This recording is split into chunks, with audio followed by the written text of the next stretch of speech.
আজ মঙ্গলবার 6ই আশ্বিন 2025 সালের 23শে সেপ্টেম্বর। বৃশ্চিক রাশি, বৃশ্চিক লগ্ন, স্করপিয়ান সাইন জাতক জাতিকাদের আজকের দিনটি কিন্তু একটু সাবধানতা অবলম্বন করেই অতিবাহিত করতে হবে।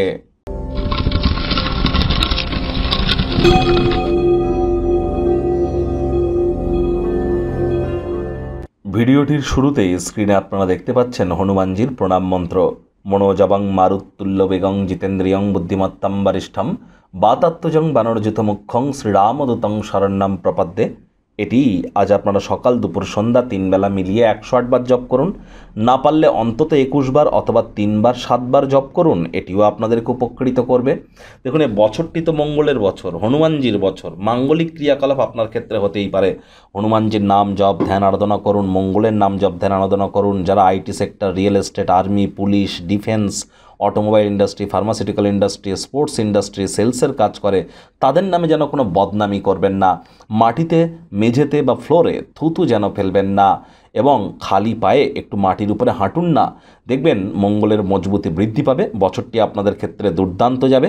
ভুলেও রবিবার করে যেন এবং মঙ্গলবার করে যেন আপনারা ব্ল্যাক বা ব্লু কালারের ড্রেস যেন পরিধান করবেন না। আর স্যাটারডে বা শনিবার করে যেন কখনও সাদা রঙের ড্রেস পরিধান করবেন না।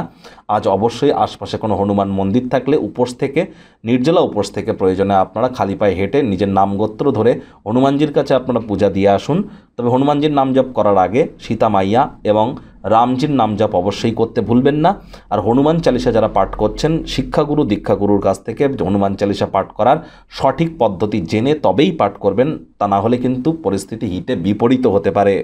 ভাগ্য মিটার আজ আপনাদের বলছে 4 আউট অফ 10 ভাগ্য আপনাদের অনুকূলেই থাকবে। দেখুন, কোনো নেগেটিভ বা নেতিবাচক কথাবার্তা বলতে কিন্তু আমাদেরও ঠিক ভালো লাগে না। তবে গ্রহ নক্ষত্রের হেরফের অনুযায়ী ইন জেনারেল ডেলি প্রেডিকশন আমরা প্রস্তুত করে থাকি।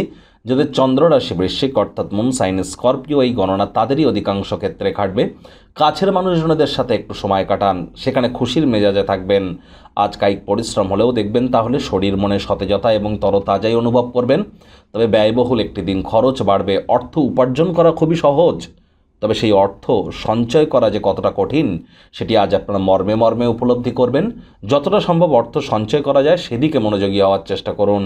আজ কাজের জায়গায় কর্মক্ষেত্রে অভিনন্দন আপনারা প্রাপ্তি কিন্তু করতেই পারেন। চাকরিজীবী যারা আছেন অফিসে কম কথা বলে কাজ বেশি করুন। মনের থেকে মস্তিষ্ককে বেশি দাম দিন। কোনো প্রকার অফিস পলিটিক্স বা গসিপিংয়ের অংশ যেন হবেন না। বসের কুনজরে পড়ে যেতে পারেন। নিজেদের ভবিষ্যৎ গড়ায় মনোযোগী না হয়ে বাইরের ক্রিয়াকলাপে বা কার্যকলাপে মনোযোগ দিলে কিন্তু শেষমেশ হতাশই কিন্তু হতে পারেন। রাজনীতিবিদদের জনসংযোগ বৃদ্ধি করতে হবে। শিক্ষার্থী বিদ্যার্থীদের পড়াশোনায় মনোযোগ বৃদ্ধি করতে হবে। উচ্চশিক্ষার জন্য যারা বিদেশ যাত্রার কথা ভাবছিলেন, ভাগ্যদেবীও কিন্তু আজ আপনাদের পক্ষে নেই। সন্তান সন্ততি থেকে থাকলে তাদের দিকেও কঠোর সজাগ দৃষ্টি বজায় রাখুন। হাউসওয়াইফ যারা আছেন দিনের শুরুটা তাড়াতাড়ি করুন। প্রেমিক প্রেমিকা, স্বামী স্ত্রী উভয়ের ক্ষেত্রেই বলবো রূঢ় বাক্যের প্রয়োগ, অশ্লীল ব্যবহার যেন করবেন না। তৃতীয় কোনো ব্যক্তিকে ভুলেও সম্পর্কের মধ্যে যেন প্রবেশ করতে দেবেন না। সম্পর্কের দুর্বলতা কিন্তু আরও বেড়ে যেতে পারে। শত্রুপক্ষ, বিরোধী পক্ষ আজ খুব একটি শক্তিশালী থাকছে না। পরিবার, পরিজন, নিকটে স্থানীয় ব্যক্তিবর্গ, বন্ধু স্বজন সকলের সাথেই ভাব ভালোবাসাকে বৃদ্ধি করুন। সকলের সাথে হৃদ্যতাপূর্ণ সম্পর্ক বজায় রাখবার আপ্রাণ প্রচেষ্টা আপনাদের করা উচিত। সম্পর্কগুলিকে পুনরুজ্জীবিত করবার জন্য দিনটি শুভ। বাচ্চা কাচ্চারা থেকে থাকলে আজ তারা খেলাধুলোর মধ্যে দিয়ে সময় অতিবাহিত করতে পারে এবং আপনারা কিন্তু অবশ্যই শরীরে চোট আঘাতও তাদের লাগতে পারে। এ বিষয়ে একটু সচেতনতা অবলম্বন করে চলার চেষ্টা করুন।